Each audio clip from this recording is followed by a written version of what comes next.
Magandang araw sa lahat ng mga tagapakinig dito sa Tamokski TV. Ang kwento natin ngayon ay tungkol sa isang lalaking tila tinalikuran ang lahat ng karangyaan para sa tunay na pag-ibig. Ngunit paano kung ang pagpapanggap na dapat ay susubok sa katapatan ay mauwi sa matinding kahihiyan at pagpapatalsik sa kanya sa paraang hindi niya malilimutan? Tunay nga bang love is blind? O bulag lang ang tao sa kinang ng salapi? Halina't pakinggan ang kwentong magpapatibok ng inyong puso at magpapainit ng inyong mga dugo. Bago tayo magpatuloy sa ating kapanapanabik na kwento, ay maaari po ba akong makahingi ng isang subscribe at like? Sana ay dumating sa inyo ang napakalaking blessings ngayong araw dahil sa inyong kabutihang loob. Handa na ba kayo? Ito ang kwento ng ang mapagpanggap na mangingisda. Sa gitna ng maingay at magulong syudad ng Maynila, isang lalaki ang nakatitig sa salamin ng isang mamahaling penthouse. Siya ay si Emerson. Sa edad na 25, nasa kanya na ang lahat. Mga sports car, pribadong eroplano at mga mansyon sa iba't ibang panig ng mundo. Ngunit sa kabila ng lahat ng ito, may isang bagay na kulang sa kanya. Ang tunay na pag-ibig. Lolo, pagod na ako sa mga babaeng lumalapit sa akin dahil lang sa apelyido ko. Gusto kong malaman kung may tatanggap ba sa akin kung wala akong kahit na anong yaman. Sabi ni Emerson sa kanyang sarili. Labag man sa loob ang kanyang lolo na si Don Manuel. Pinayagan nito ang apo sa kanyang kondisyon. Wala siyang dadaling pera, credit card o kahit anong koneksyon sa loob ng isang taon. At doon nagsimula ang paglalakbay ni Emerson.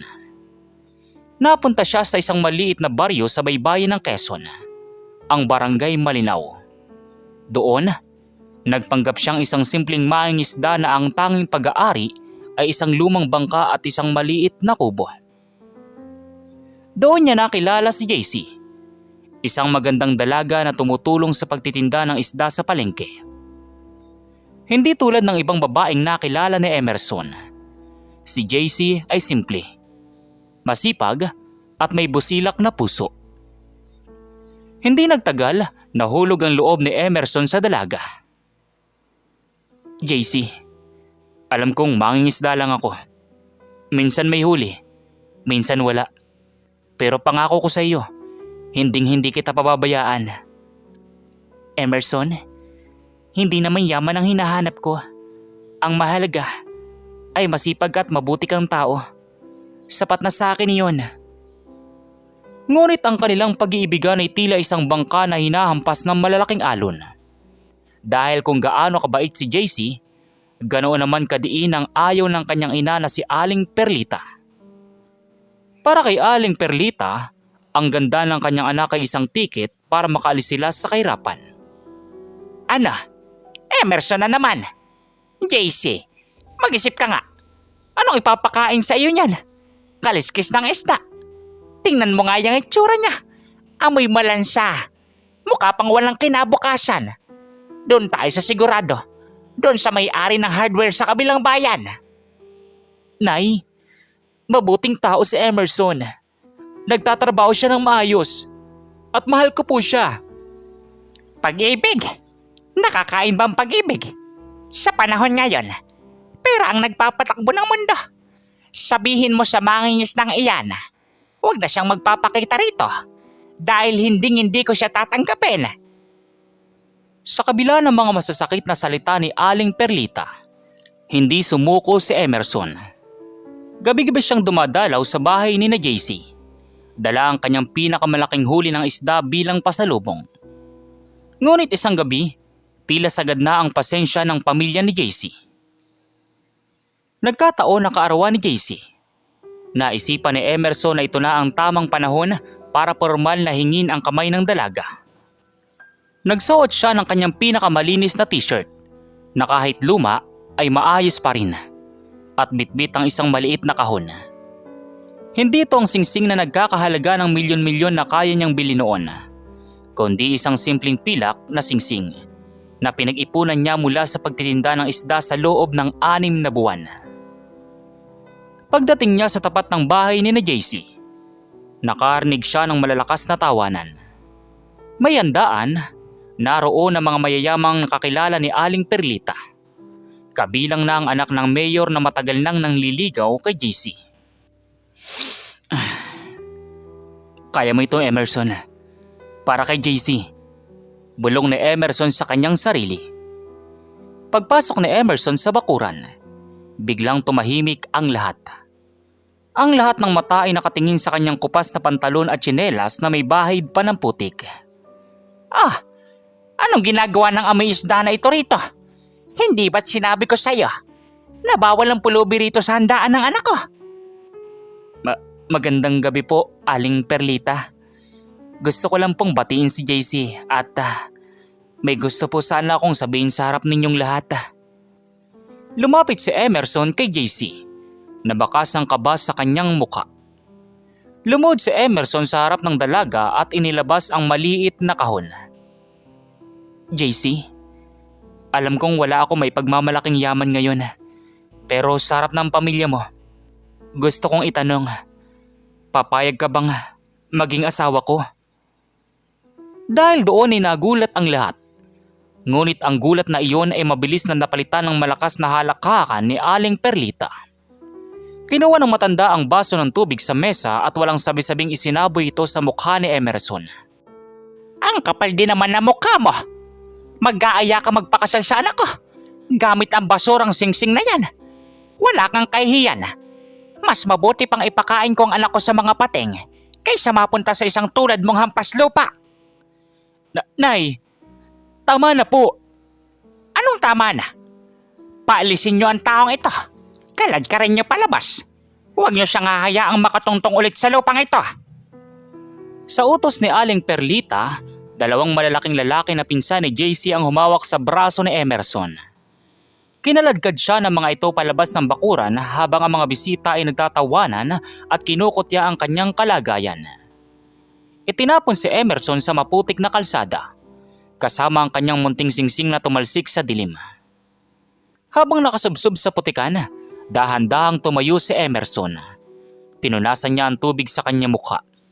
Wala nang bakas ng lungkot sa kanyang mga mata, kundi isang matinding determinasyon. Sa hindi kalayuan, isang itim na luxury SUV ang dahan-dahang huminto na hindi napapansin ng mga tao sa loob ng bahay.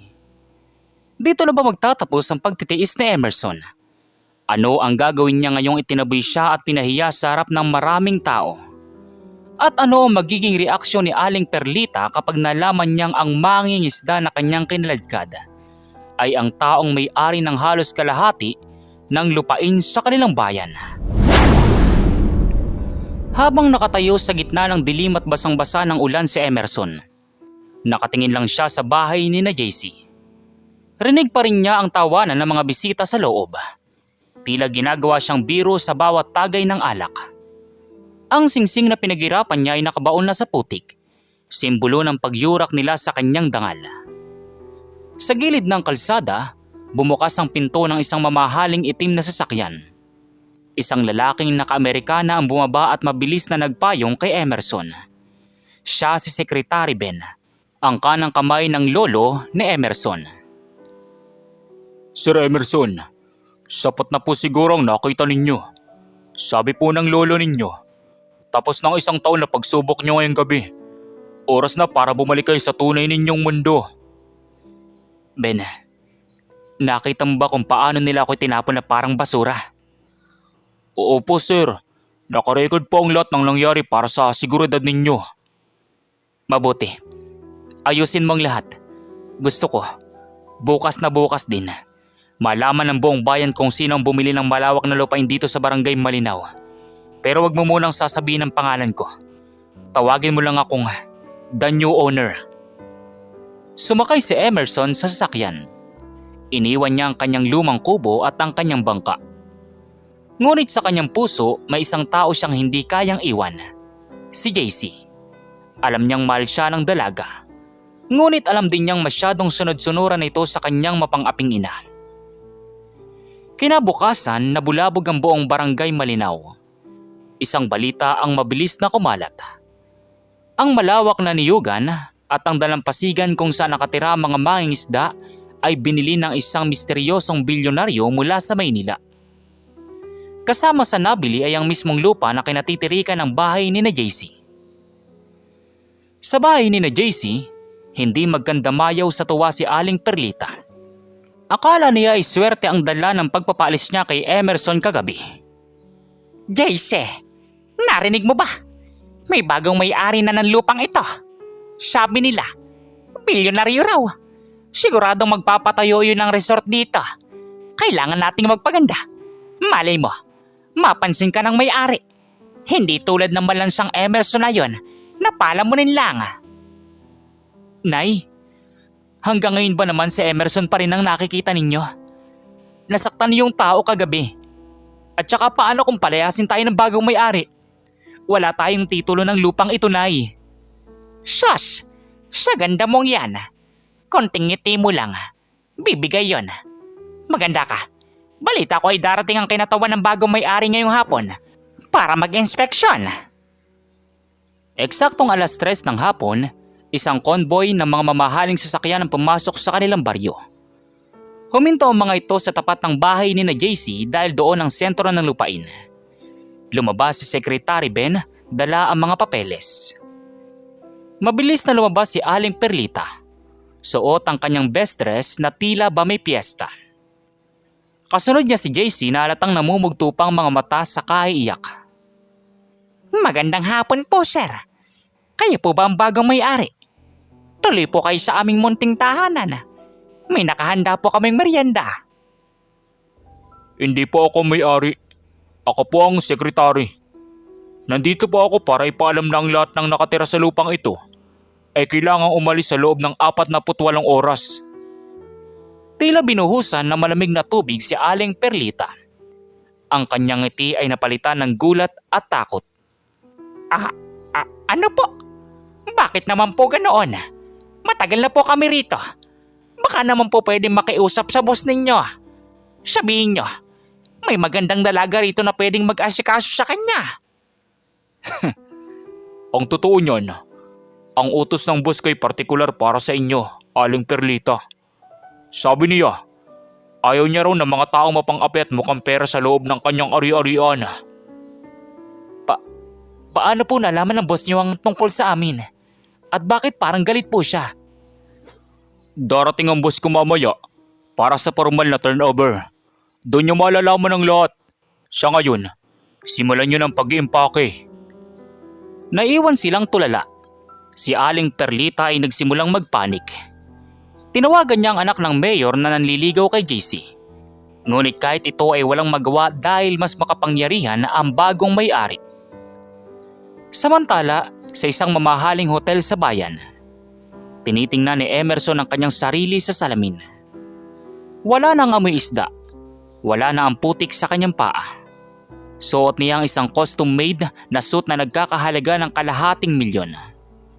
Ang kanyang aura ay puno ng otoridad at bagsik. Lolo, tama ka.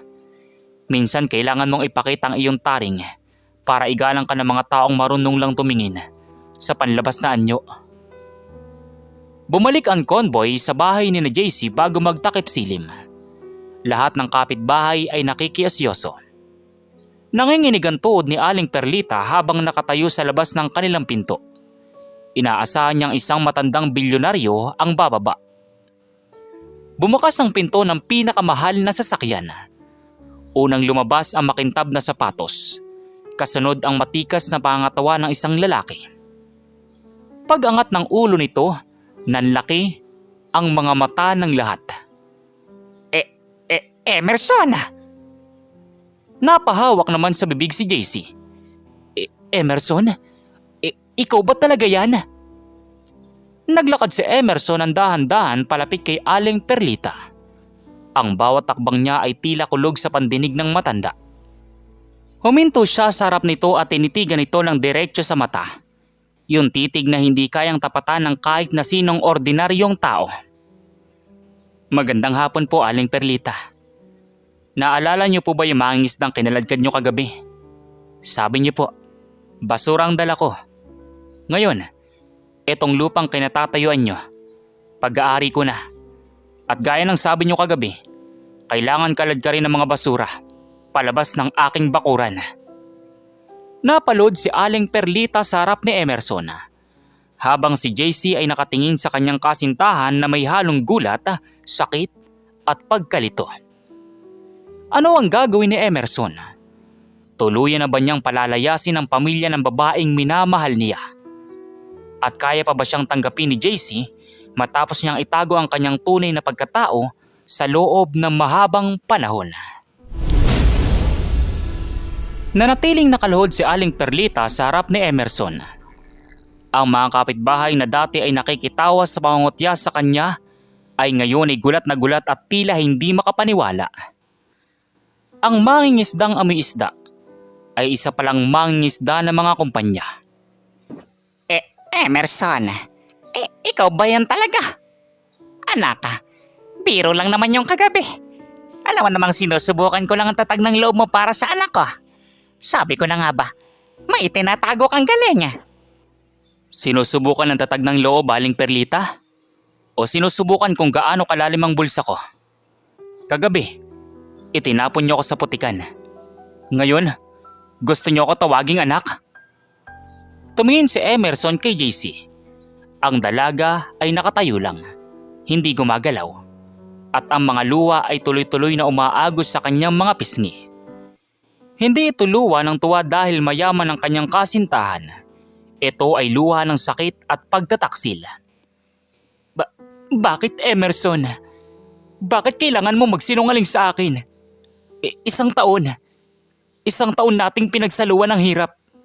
Akala ko, magkakampi tayo sa lahat. Pero bakit pakiramdam ko ngayon? Mas malayo ka sa akin kaysa nung wala kang pera.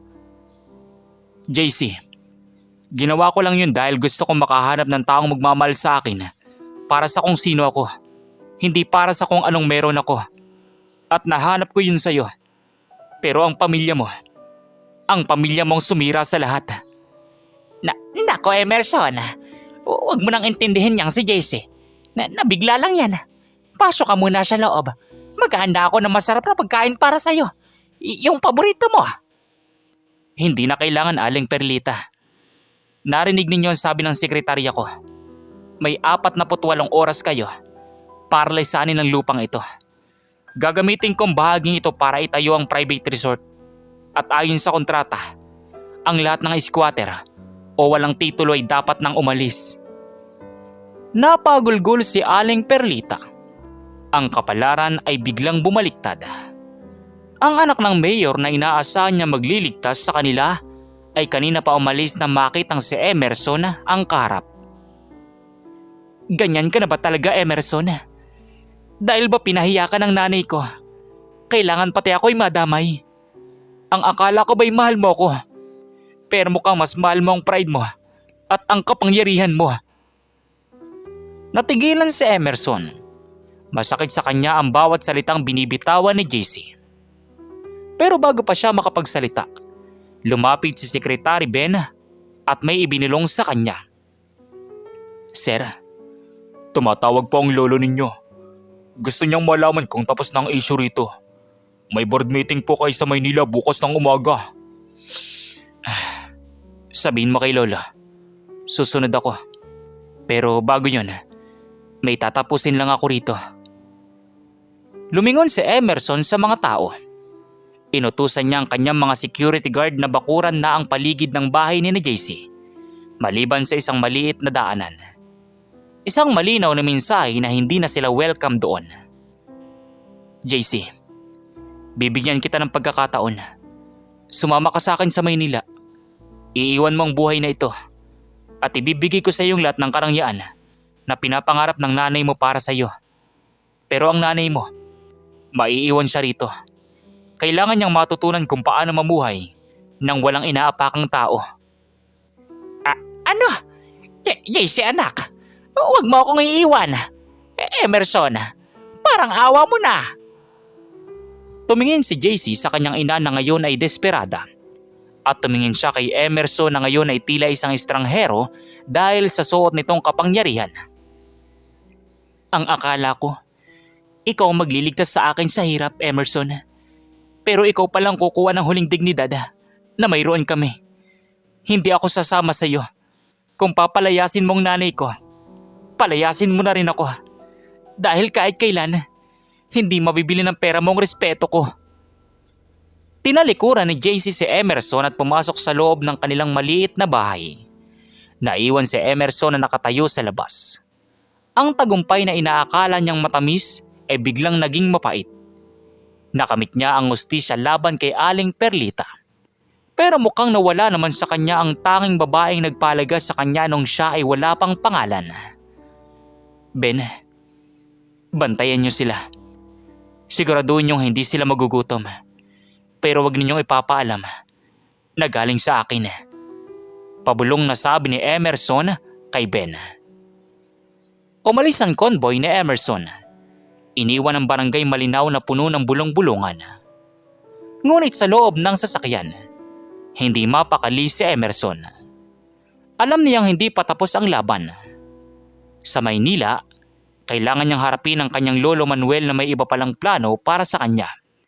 Isang planong maglalayo pa sa kanya lalo kay JC. Isang gabi, habang nag-iimpake sina JC at Aling Perlita, isang maywagang sobre ang iniwan sa kanilang pintuan. Walang pangalan, walang sulat, kundi isang susi lamang at isang address ng isang kondominium sa lungsod. Sino ang nagpadala ng sobreng iyon? Si Emerson ba na nagpapalambot ng puso o kanyang lolo Manuel na may ibang balak? At ano ang gagawin ni JC kapag nalaman niyang ang lupang kinalakihan niya ay hindi lang basta binili ni Emerson para sa resort, kundi para protektahan sila sa isang mas malaking banta? Sa loob ng isang linggo, naging laman ng mga balita ang misteryosong bilyonaryong si Emerson. Hindi na siya ang mangingisdang gusgusin. Siya na ngayon ang bagong CEO ng Vergara Global Group. Ngunit sa gitna ng mga meeting at marangyang piging, ang isip ni Emerson ay nanatili sa barangay Malinaw. Sa kabilang dako, sina JC at Aling Perlita ay tuluyan ang umalis sa kanilang dampa, gamit ang susi at address na natanggap nila mula sa maywagang sobre. Napadpad sila sa isang simpleng condo unit sa lungsod. Laking gulat nila nang malaman na ang unit ay bayad na sa loob ng 5 taon. Sinasabi ko na nga ba, JC? Hindi tayo matitiis na Emerson. Mahal ka nun. Tingnan mo. Ang ganda ng bahay na ito. May aircon pa. Nay, huwag ka munang magsaya.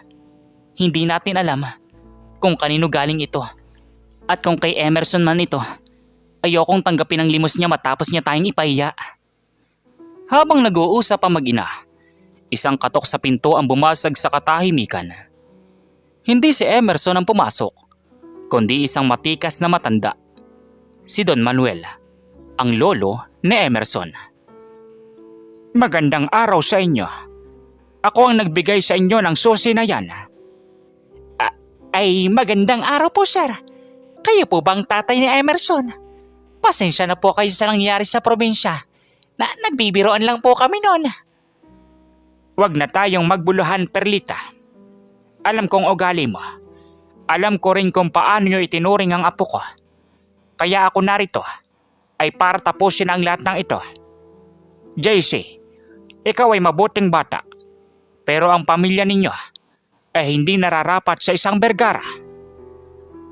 Ano po ang ibig niyong sabihin, Don Manuel? May nakatakda ng ikasal kay Emerson, isang babaeng kapantay ng aming katayuan. Ang ginawa ni Emerson sa inyo sa probinsya ay hindi lang ganti. Ito ay paraan niya para ilayo kayo sa gulo. Dahil kapag nalaman ng ibang board member na may connection siya sa isang pamilya ng mangingisda, gagamitin nila yon para pabagsakin siya. Dahil doon ay nanlumo si JC. Kaya pala nagawa ni Emerson na maging malapit ay para protektahan ng kanyang posisyon. At para na rin hindi sila madamay sa mas malaking politika ng mga mayayaman. Pero mas masakit malaman na mayroon na itong nakatakdang mapapangasawa. Samantala, sa opisina ni Emerson, hinarap niya ang kanyang sekretaryang si Ben. Ben, nasa na mga papeles ng development sa Malinaw? Siguraduhin mo walang mahingisda ang mawawalan ng trabaho. Gusto ko silang gawing shareholders ng itatayong resort. Sir, maayos na po ang lahat. Pero may problema po tayo. Dumating na po si Isabela. Kasama po siya ng lolo ninyo. Si Isabela ang babaeng tinutukoy ni Don Manuel. Maganda, matalino at mula sa pamilya ng mga bilyonaryo rin. Siya ang perfect match para kay Emerson sa tingin ng publiko. Pagpasok ni Isabela sa opisina, agad niyang naramdaman ang lamig ni Emerson. Emerson, darling, I heard you spent a year playing fisherman. How quiet.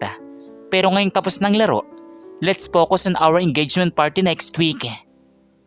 Laro? Isabela, hindi laro ang nararanasan ng mga taong nandoon. At tungkol sa party, wala akong sinabing papayag ako. Ngumiti ng nakakaloko si Isabela. Oh, you will. Unless you want your precious JC and her greedy mother to lose that condo and everything they have right now. Your grandfather makes sure that their safety depends on your corporation. Dito na-realize ni Emerson na pati siya ay naging biktima ng plano ng kanyang lolo. Ginamit din ni Don Miguel ang pag-ibig ni Emerson kay JC bilang hostage para mapilitan siyang sumunod sa kagustuhan ng pamilya. Gabi-gabi ay palihim na pumupunta si Emerson sa labas ng condo unit ni na JC. Hindi siya pumapasok. Nakatingin lang siya sa bintana mula sa kanyang sasakyan. Isang gabi, naabutan siya ni JC na pababa ng gusali. Nagkatitigan ang dalawa. Bakit ka pa naparito? Sabi ng lolo mo, ikakasal ka na. Sabi niya, pabigat lang kami sa buhay mo. Bumaba si Emerson sa sasakyan at lumapit kay JC. JC, maniwala ka. Lahat ng ginagawa ko'y para sa inyo. Yung pagpapaalis ko sa inyo sa probinsya, para lang yun sa kaligtasan ninyo.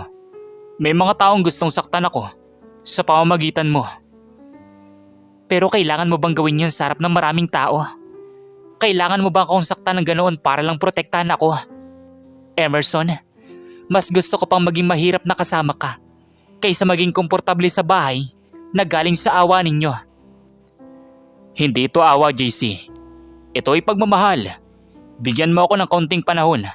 Ayusin kong lahat. Hindi kita bibitawan. Ngunit bago pa sila makapag-usap ng matagal, lumitaw si Aling Perlita na may kasamang mga reporter. Tila may nagtip sa kanila na naroon ang bilyonaryong si Emerson. Mr. Vergara, totoo bang binahay niyo ang isang mangingisda rito? Paano ng engagement niyo kay Isabela? Tanong ng reporter. Dahil doon ay nagkagulo ang paligid. Flash ng kamera dito, tanong doon. Sa gitna ng kaguluhan, biglang hinimatay si Aling Perlita dahil sa pressure at sa hindi inaasang pagkakataon. Isang sasakyan ang mabilis na umarurot patungo sa direksyon ni JC. JC! Mag-ingat ka! Sigaw ni Emerson. Sino ang nasa loob ng sasakyang iyon? Isang aksidente ba ito o isang planadong pagtatangka sa buhay ni JC para tuluyan siyang mawala sa buhay ni Emerson? At ano ang gagawin ni Emerson kapag nalaman niyang ang sarili niyang lolo at si Isabela ang may pakana ng kaguluhang ito? Sa isang iglap, bago pa man mahagip ng mabilis na sasakyan si JC, mabilis na kumilos si Emerson. Gamit ang kanyang sariling katawan, sinalag niya ang impact at itinulak si JC palayo. Isang malakas na kalabog ang narinig. Tumilapon si Emerson sa gilid ng kalsada habang ang sasakyan ay mabilis na tumakas. Emerson! Hindi! Emerson! Gumising ka! Sigaw ni JC. Dugo ang nakahiga si Emerson. Ngunit bago siya mawala ng malay, hinawakan niya ang kamay ni JC. Ang mga reporter na naroon ay hindi na alam kung ano ang uunahin. Ang kumuha ng litrato ba o tumawag ng ambulansya? Dinala si Emerson sa pinakamalaking ospital sa Maynila. Doon, mabilis na dumating si Don Manuel at si Isabela. Ngunit hindi sila hinayaan ni JC na makalapit. Sa unang pagkakataon, ang tahimik na dalaga ay nagpakita ng tapang. "Huwag kayong lalapit. Kayong dahilan kung bakit siya nagkakaganito. Don Manuel, alam kong lahat. Alam kong kayo ang nagpadala ng sasakyang iyon para takutin ako. Pero ang sarili niyo palang apo, ang nasaktan ninyo." Galit na sabi ni JC. Anong pinagsasabi mo, bata? Hindi ko gagawin yan sa kaisa-isa kong apo. "Don Manuel, may hawak akong ebidensya. Hindi po kayo nag-utos, kundi si Isabela. May dashcam footage ang sasakyan ni Emerson na nagpapatunay na ang driver ni Isabela ang nagmamaneho ng sasakyang tumakas." Singit ni Secretary Ben. Nanlaki ang mga mata ni Isabela. Sinubukan niyang tumakas ngunit tinarang siya ng mga security guard ni Emerson. Ang plano niyang alisin si JC sa landas ay bumalik sa kanya. Pagkalipas ng ilang araw, nagising si Emerson. Ang unang taong nakita niya sa kanyang tabi ay si JC. Hindi ang karangyaan, hindi ang mga bilyonaryong kaalyado, kundi ang babaeng minahal niya noong siya ay isa lamang simpleng mangingisda. "JC, nandito ka pa pala. Saan naman ako pupunta, Emerson? Hindi mo na kailangan magpanggap. Kahit anong mangyari, hindi na kita iiwan. Kahit itakwil ka pa ng lolo mo, babalik tayo sa Malinaw. Mangingisda ka. Magtitinda ako ng isda. Masaya na ako doon." Ngunit sa pagkakataong ito, bumukas ang pinto at pumasok si Don Manuel. Bakas sa mukha ng matanda ang labis-labis na pagsisisi. Emerson, apo, patawarin mo ako. Masyado akong nabulag sa titulo at yaman. Halos mawala ka sa akin dahil sa maling akala ko. JC, patawarin mo rin ako. Ngayon ko napatunayan na ikaw lang ang tanging tao na hindi kailangan ng pera ni Emerson para manatili sa tabi niya. Nagbago ang lahat matapos ang insidenteng iyon. Ipinakulong ni Don Manuel si Isabela sa tangkang pagpatay. Inilipat din ni Don Manuel ang lahat ng pamumuno ng kumpanya kay Emerson. Ngunit may isang hiling si Emerson. Bumalik sina Emerson at JC sa barangay Malinaw. Ngunit sa pagkakataong ito, hindi na sila nakatago sa anino. Ang itinatayong resort ni Emerson ay ginawa niyang isang kooperatiba para sa lahat ng mangingisda doon. Ang bawat pamilya ay binigyan niya ng sariling titulo ng lupa at desenteng tahanan. Mga kapitbahay, dito nyo itambak ang mga plastik. Kailangan malinis ang resort ng manugang ko. Sabi ni Aling Perlita, habang nakasuot na mamahaling alahas pero tumutulong sa paglilinis sa dalampasigan. Kahit si Aling Perlita ay nagbago. Bagamat mayaman na sila, natutunan na niyang rumespeto sa kapwa dahil naranasan niya kung paano maging walang-wala at kung paano ang hamakin ng iba. Sa gitna ng isang marangyang selebrasyon sa dalampasigan, kung saan nakasuot si JC ng isang napakagandang puting bestida, lumuhod muli si Emerson. Pero sa pagkakataong ito, wala ng putik, wala ng ulan, at wala ng mga taong tumatawa. "JC, nung huli akong lumuhod sa harap mo, tinapon ako sa putikan. Ngayon, sa harap ng lahat ng taong nagmamahal sa atin, gusto kong itanong muli, JC, will you marry me? This time, as Emerson Vergara, and as the man who will love you for the rest of my life." Dahil doon ay umiyak sa tuwa si JC. "Yes, Emerson, kahit mangingisda ka o bilyonaryo, oo ang sagot ko." Naghiyawan ng buong barangay Malinaw. Isang engranding fireworks display ang nagliwanag sa buong kalangitan. Ang kwento ni Emerson at JC ay naging inspirasyon sa lahat, na ang tunay na kayamanan ay hindi nasusukat sa laman ng bulsa, kundi sa katapatan ng puso at sa tapang na ipaglaban ng taong mahal mo kahit laban sa buong mundo. At dito nga nagtatapos ang ating kwento. Mula sa pagiging mangingisda hanggang sa pagiging bilyonaryo, Nahanap ni Emerson ang pinakamahalagang huli sa kanyang buhay, ang pag-ibig na walang hinihinging kapalit. At dyan po nagtatapos ang ating 5 bahagi ng kwentong Ang Mapagpanggap na Mangingisda.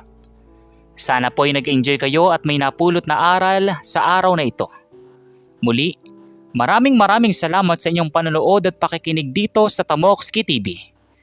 Huwag po nating kalimutang mag-subscribe, i-like ang kwento at i-share ang bidyong ito para mas marami pa tayong ma-inspired na mga kababayan natin. Kayo, anong masasabi nyo sa kwentong ito? I-comment nyo naman po dun sa baba dun sa comment section para malaman ko. So once again, inuulit ko pong muli. Ako po si Tamokski TV. Kita-kita po tayong muli sa mga susunod pa nating maraming mga video. Thank you and God bless you all. Peace out.